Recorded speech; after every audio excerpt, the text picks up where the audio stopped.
is something...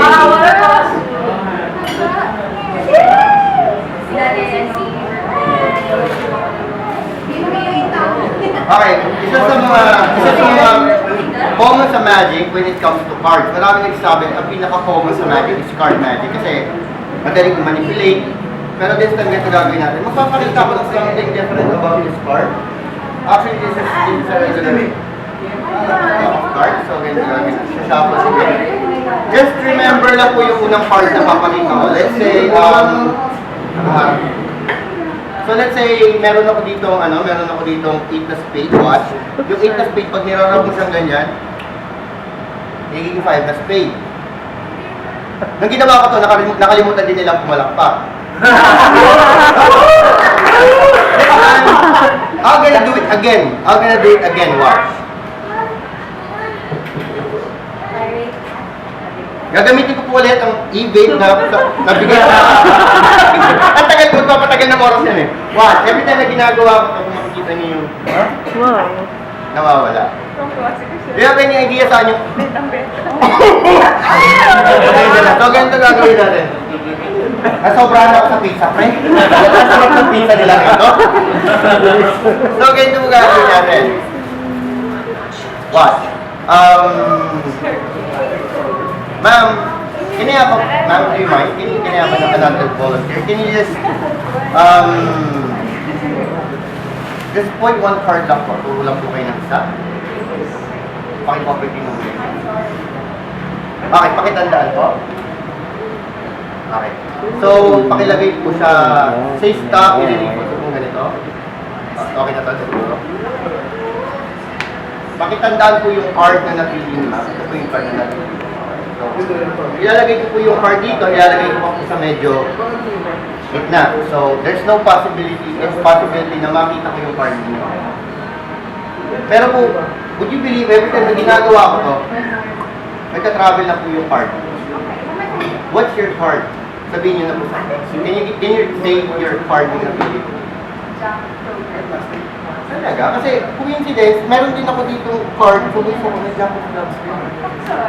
You wanna do it? I'm gonna do it again. Magta-travel siya ulit. Watch this.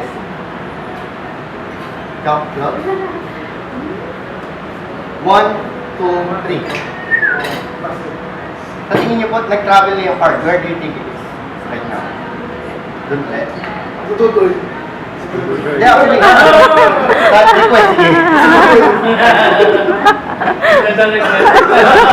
Huwag naman ganun. Yung hirapan mo pagkatao ko, pre. Hindi, actually, nawala na yung card. This time, sabi niyo sa bulsa. Actually, medyo, ang talagang nangyari, yung card nandito na sa kabilang pa. Ay, sandali. 7. 1, 5, oh. Jack.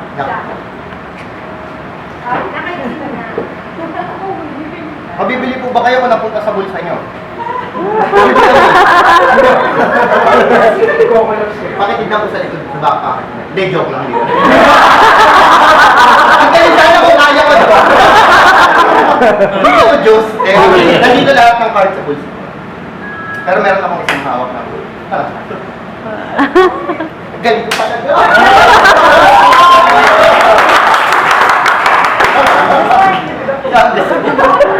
Iyak ba?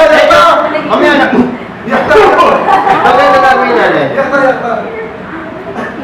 Medyo pasensya na po kayo, medyo kinakabahan po ako. Biglaan lang po talaga. Hindi po talaga ako ready. Tayo, sinindor ko to, nililiwanan ko lang. Yan, yan. Okay. So, meron ako ditong... I need parang... Ano ba yun? Naguluhan ako sa sinabi ko. I need naniniwala po ba kayo sa ano? Gagamitin natin. I don't believe in such reading. Pero this time, I'm gonna try doing it in the doing card prediction here. I'm gonna put a line in here po.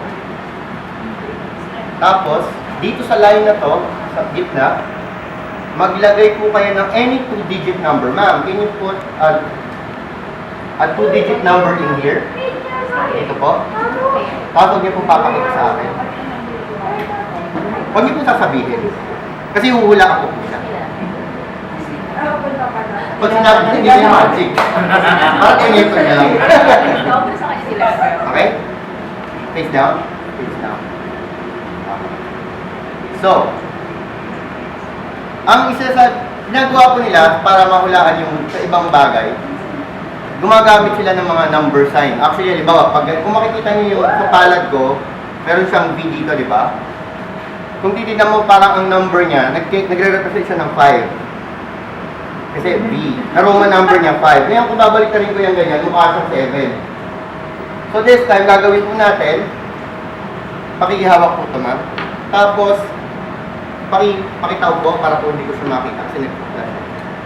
Tapos pakita niyo po yung palad, yung subukan ko lang hulaan yung... Yung malinis, ma'am, de joke. Watch.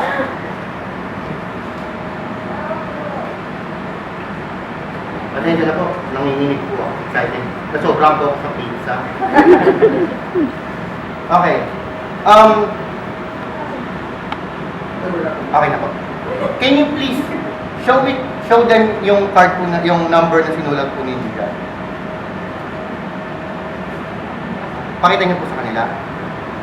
Okay. The number, okay. Okay, the number that you wrote is 29. Can you please show it to them? Same. Paano yun? Magic. Magic! Yes, sasagutin.